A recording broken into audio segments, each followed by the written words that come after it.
Hello all, just doing a real quick video on the 2-inch masking tape roll. It does come in 60 yards. Right here I have a jar. It's filled with some chia seed capsules that we had actually made. So we got chia seeds and we just put them in capsules so we can easily be able to take them. But for anyone just looking at it, you don't know exactly what it is, and over time you may forget what's actually in it.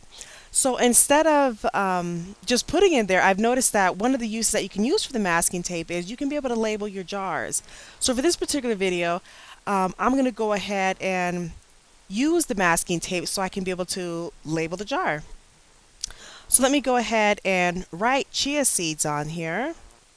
And I probably should be using another marker. This is a washable marker, so I'll probably use another one, but just for the video for now, just so you can see, I went ahead and wrote it on there. Let me go ahead and peel it off. There we go, and let me tear it now. And it tears really easy. So now, whoever's looking for it, they can easily be able to see it because it's written right there on the jar. And it's stuck to it, and it's perfect. It's the label. So there you go. So that's just one of the many uses that you can be able to do with the 2-inch masking tape. So just wanted to put in the video. Thank you so much for watching.